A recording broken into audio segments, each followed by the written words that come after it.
Hello everyone, this is Dr. Sai Punit Reddy, consultant pediatric intensivist at Paramita Women and Children Hospital, Madhyanaguda. Today I am going to discuss about the topic role of zinc in children. అంటే zinc అనే element పిల్లల్లో ఏ విధంగా ఉపయోగపడుతుంది. So main గా zinc గురించి ఎందుకు discuss చేస్తున్నానంటే చాలా మంది ఓన్లీ ఐరన్ ఒకటే వేసుకుంటూ ఉంటారు, వాడుతుంటారు, ఐరన్ డెఫిషియన్సీ అంటాం. కానీ మనకి తెలియకుండా హిడెన్ గానే జింక్ ప్రాబ్లమ్స్ వచ్చే ఛాన్సెస్ ఉంటాయి. అసలు జింక్ ఏ విధంగా ఉపయోగపడుతుంది మన బాడీలో? సో ఎస్పెషల్లీ పిల్లల గ్రోత్ కోసం చాలా అవసరం పడుతుంది. ఒకవేళ కిడ్ సరైన జింక్ తీసుకోలేకపోతున్నారు అని అంటే వాళ్ళ హైట్ యూజువల్గా తక్కువ ఉంటుంది. పేరెంట్స్ హైట్ ఉన్నా కూడా కిడ్ హైట్ అనేది పెరగకపోవచ్చు. సో స్టంటెడ్ గ్రోత్ రావడము, హైట్ తక్కువ ఉండడం లాంటి జింక్ డెఫిషియన్సీస్లో కనిపిస్తూ ఉంటుంది. సో అదేవిధంగా జింక్ అనేది రెస్పిరేటరీ ఇన్ఫెక్షన్స్ కూడా ప్రివెంట్ చేస్తుంది. అంటే మన లంగ్స్లో ఇమ్యూనిటీ పెంచడానికి కూడా జింక్ అనేది చాలా రోల్ ఉంటుంది.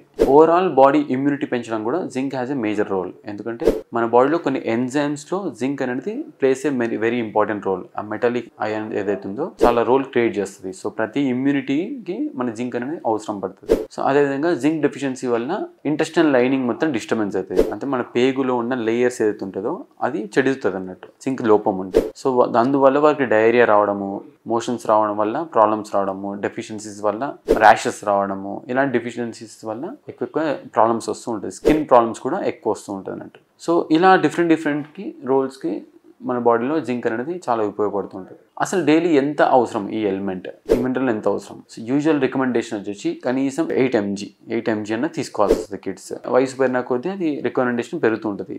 యంగర్ అడల్ట్స్కి అయితేనేమో 12 mg వరకు అట్లా తీసుకుంటారు. సో 8 mg డైలీ సిరప్ లాగా తీసుకోవడం అనేది not a good idea. So always మనం ఫుడ్ నుంచి ఇవ్వడానికి ప్రయత్నం చేయాలి. మనం హెల్దీ ఫుడ్ ఇస్తే కిడ్స్కి జింక్ అనేది సప్లిమెంటేషన్ అవుతుంది. ఓన్లీ సర్టెన్ సినారియోస్నే మనము ట్రీట్ చేస్తాం, అంటే మెడిసిన్ ఇస్తాము. సో అసలు first of all what are the zinc rich foods, అంటే ఎలాంటి ఫుడ్స్లో జింక్ ఎక్కువ ఉంటుంది? సో రిమెంబర్ దిస్, మెయిన్గా సీ ఫుడ్స్, సీలో వచ్చే ఫుడ్ అన్నిటిలో జింక్ ఎక్కువ ఉంటుంది. క్రాబ్స్లో కానీ, ఆయిస్టర్స్ కానీ, మొలస్క్స్ కానీ, షెల్ ఫిష్, ఇలాంటి అన్ని సీ ఫుడ్స్ అన్నిటిలో జింక్ అనేది చాలా బెటర్ ఉంటుంది అన్నట్టు. సో తరచూ సీ ఫుడ్స్ అప్పుడప్పుడు తీసుకోవడం అనేది మన బాడీకి మంచిదే, ఎందుకంటే జింక్ అనేది వస్తూ ఉంటుంది. సో అదేవిధంగా ఎగ్స్లో కూడా ఉంటుంది, యోగర్ట్లో, మిల్క్ పదార్థాలు అన్నింటిలో జింక్ ఉంటుంది. సో వీగన్స్ ఎలా మరి సీ ఫుడ్ అంటున్నారు కదా, మరి వెజిటేరియన్స్ ఏం తీసుకుంటే జింక్ వస్తుంది అంటే beans, so kidney beans, so legumes, అలా బీన్స్ విత్తనాలు సంబంధించిన అన్నింటిలో జింక్ అనేది పుష్కలంగా ఉంటుంది అన్నట్టు. ఆకుకూరలో పెద్దగా ఉండదు, బట్ బీన్స్లలో ఉంటుంది.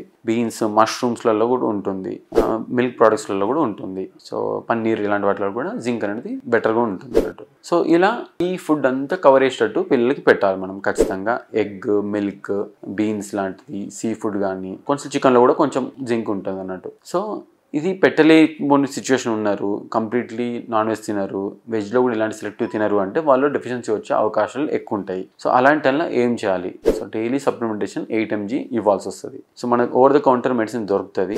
అయితే డయేరియా కేసెస్ అంటే మోషన్స్ వచ్చిన వాళ్ళకి మాత్రం డబల్ డోస్, ట్రిపుల్ డోస్ ఇస్తాం జింక్. ఎందుకంటే వాళ్ళ ఇంటెస్టైన్ మొత్తం వెళ్ళిపోవడం వల్ల జింక్ అనేది అబ్జర్ప్షన్ జరగదు బాడీలో. సో అందుకని వాళ్ళకి మాత్రం 2-3 times రికమెండేషన్ ఇస్తాం, అంటే 20 mg, 40 mg అలా ఇస్తూ ఉంటాం అన్నట్టు. సో ఎందుకంటే అంత ఇంపార్టెంట్ కాబట్టి ఈ మినరల్ లేదు మన బాడీలో అని అంటే కంపల్సరీ వాళ్ళకి స్కిన్ ప్రాబ్లమ్స్ రావడము, ఇంటెస్టైన్ ప్రాబ్లమ్స్ రావడము, మాల్ నరిష్డ్, సన్నగా ఉండిపోవడము, ఇలాంటివన్నీ జరుగుతూ ఉంటాయి అన్నట్టు. సో డెఫినెట్లీ ఈ రిచ్ ఫుడ్స్ తీసుకోవడం వెరీ గుడ్ ఫర్ హెల్త్.